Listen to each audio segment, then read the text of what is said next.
ವಿದ್ಯಾರ್ಥಿಗಳೇ ಮಾಡಿ ಇದನ್ನು ಲಸ ಪದ್ಧತಿ ಮಾಡಿರಿ, ಬೇಕಾದ್ರೆ ದಶಮಾಂಶದಾಗ ಮಾಡಿರಿ, ಬೇಕಾದಂಗೆ ಮಾಡಿರಿ, ಭಾಳ ಸರಳ ಆಗ್ತದೆ. ದಶಮಾಂಶ ಮಾಡೋದು ಭಾಳ ಸರಳ, ನಿಮಗೆ ಗುರ್ತಾಗೋದಿಲ್ಲ. ಒಟ್ಟು ಕನಿಷ್ಠ 3 ಸಲ ಬಾಯಿಸ್ಬಿಡ್ರಿ ಸಾಕು. ಇದನ್ನು ಮಾಡೋದಾಯ್ತಾ? ಈಗ ನೋಡಿ, ನಾವು ಲಸ ಪದ್ಧತಿ ಪ್ರಕಾರ ಮಾಡೋಣ, ಅಂದ್ರೆ ನಿಮ್ಗೆ ಹೆಚ್ಚಿಗೆ ನಾಲೆಜ್ ಬರ್ತದೆ. ಈಗ ನಾವು ಮತ್ತೆ ಹೊಳ್ಳಿ ಹಚ್ಕೊಂಡು 4 8 ಹಚ್ಕೊಂಡ್ರೆ ನೋಡಿ, ಆಮೇಲೆ 3 5 ಆಮೇಲೆ 4 10 ಆಮೇಲೆ 7 20. ಇದನ್ನ ದಶಮಾಂಶದಾಗ ಮಾಡಿದ್ರೆ ಹೆಂಗಾಗ್ತದ ಅಂದ್ರೆ ಇದ್ರ ಲಸ ಎಷ್ಟಾಗ್ತದಪ್ಪ ಅಂತಂದ್ರೆ ಇಲ್ಲಿ ದೊಡ್ಡ ಅಂಕಿ ಯಾವ್ದು ಇದ್ರಾಗ 20. 20ರ ಬಗ್ಗೆ ಬರ್ಕೋತವ್ರಿ. 21 20 ಚೆಕ್ ಮಾಡಿ, ಇದರಲ್ಲಿ ಹೋಗ್ತು, ಇದರಲ್ಲಿ ಹೋಗ್ತು, ಇದರಲ್ಲಿ ಹೋಗ್ತು, 8ರಲ್ಲಿ ಹೋಗಲಿಲ್ಲ. 22 40, ಇದರಲ್ಲಿ ಹೋಯ್ತು, ಇದರಲ್ಲಿ ಹೋಯ್ತು, ಇದರಲ್ಲಿ ಹೋಯ್ತು, ಇದರಲ್ಲೇನು ಹೋಯ್ತು, LCM ಎಷ್ಟಾಯ್ತು? 40 ನೋಡ್ರಿ, ಎಷ್ಟು ಸರಳ ಅದು, ಮುಗೀತೆ. ಅವೆಲ್ಲ ಉದ್ದಕ್ಕೆ 2ರಲ್ಲಿ 3ರಲ್ಲಿ 4ರಲ್ಲಿ 5ರಲ್ಲಿ ಹೊಡ್ಕೋತ ಕೂತ್ರಿ ಅಂದ್ರೆ ನೀವು ಜಮಖಾನಿ ಚಾದರ್ ತಗೊಂಡು ಸೈನಿಕ್ ಸ್ಕೂಲ್ಗೆ ಹೋಗ್ಬೇಕಾಗ್ತದೆ ಮಲ್ಕೊಳಿಕ್ಕೆ. ಇಲ್ಲಿ 40 ಇಡ್ರಿ, ಇಲ್ಲಿ 40 ಇಡ್ರಿ,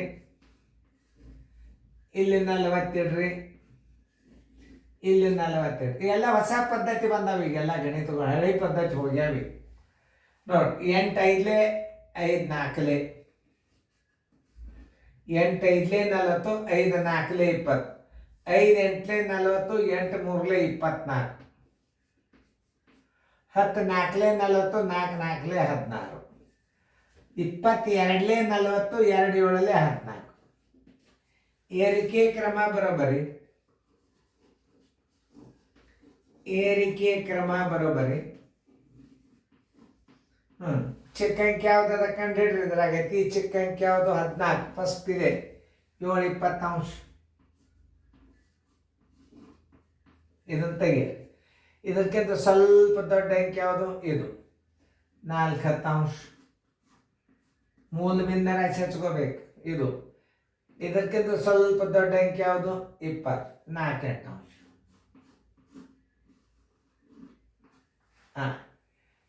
ಇದಕ್ಕಿಂತ ದೊಡ್ಡ ಅಂಕಿ ಯಾವುದು? 24 3 5. ನೋಡಿ, ನಿಮ್ದು ಕರೆಕ್ಟ್ ಬಂದಿತ್ತಂದ್ರೆ ಉತ್ತರ ಹಾಕ್ಕೊಡ್ರಿ.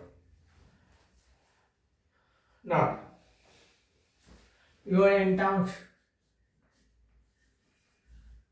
ಇದು 7 20. ನನಗಷ್ಟು ಅಲ್ಸ ಬರ್ತದೆ.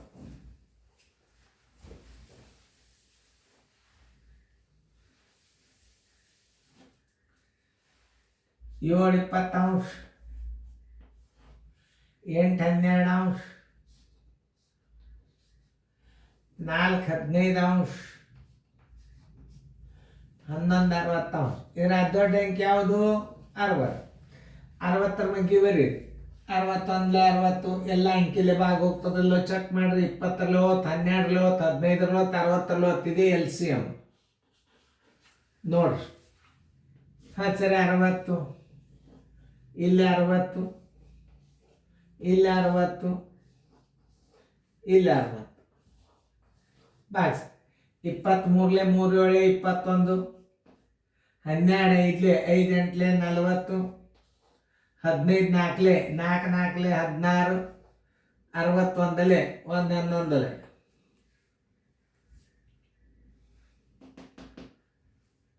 ಏರಿಕೆ ಕ್ರಮ ಬರೋಬರಿ,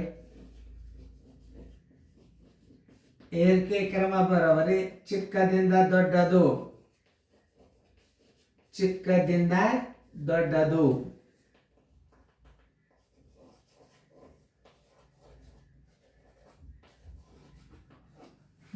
ಚಿಕ್ಕ ಅಂಕಿ ಯಾವ್ದು ಇದ್ರಾಗ? 11. ಇದ್ರ ಮೂಲ ಬಿಂದರ 11 60. 11 60.